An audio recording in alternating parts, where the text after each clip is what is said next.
بسم اللہ الرحمن الرحیم. شروع کرتا ہوں اللہ کے نام سے جو بڑا مہربان اور نہایت رحم کرنے والا ہے. میں عمران بیاری پروگرام 5 منٹ لے کر آپ کی خدمت میں حاضر ہوں.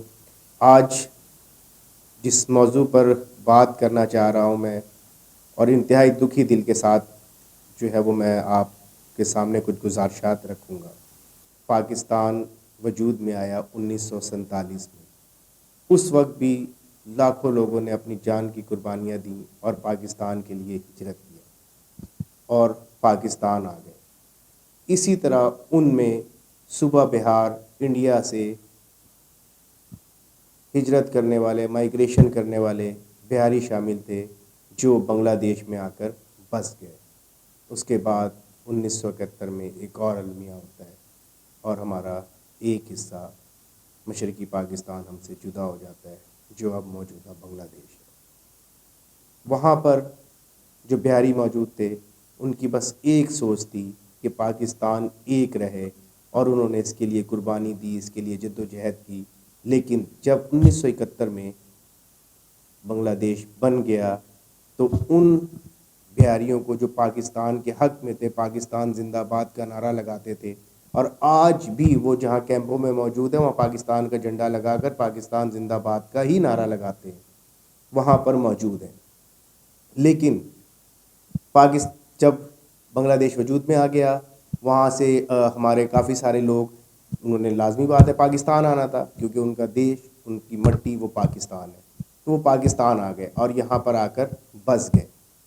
اور آج انہیں پاکستان میں آئے ہوئے 52 سال ہو گئے، اور ان 52 سال کے بعد آج نادرا ان سے پاکستانی ہونے کا ثبوت مانگ رہا ہے کہ آپ 80 سے پہلے کیسے پاکستانی تھے.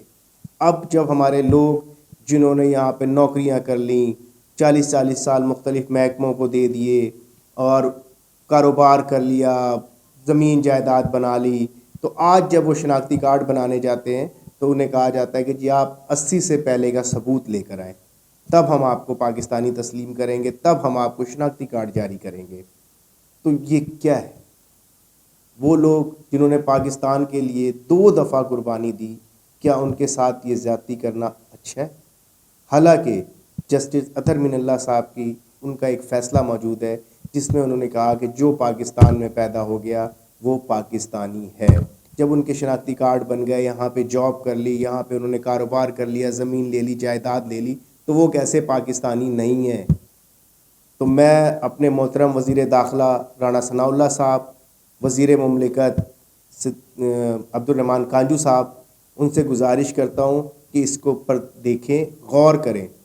70 لاکھ بہاری پریشان ہیں ان معاملات کی وجہ سے. ان کے بچوں کے داخلے رکے ہوئے ہیں، ان کے بچوں کے بہت سارے معاملات اس وجہ سے رکے ہوئے ہیں کہ صرف شناختی کارڈ کے معاملات آ رہے ہیں. تو خدا را، اور خاص طور پہ میں محترمہ مریم نواز صاحبہ سے گزارش کروں گا کہ وہ 70 لاکھ بہاریوں کی آواز بنیں اور اس مسئلے کو فی الفور اس کا حل نکالیں اور اس کو حل کرائیں، تاکہ ان لوگوں کو ان کا جو ہے مقام وہ مل سکے. 2 دفعہ قربانی دینے والے لوگوں کو ان کا مقام مل سکے. وہ کل بھی پاکستانی تھے، آج بھی پاکستانی ہیں، انشاءاللہ مرتے دم تک پاکستانی رہیں گے.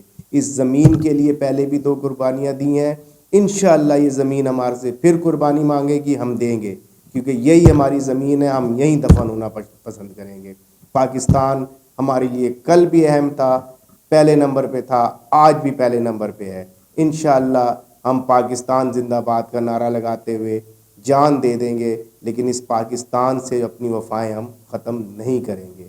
تو میری گزارش ہے کہ 70 لاکھ بہاریوں کی آواز سنو، آواز بنو. بہت شکریہ. اللہ حافظ.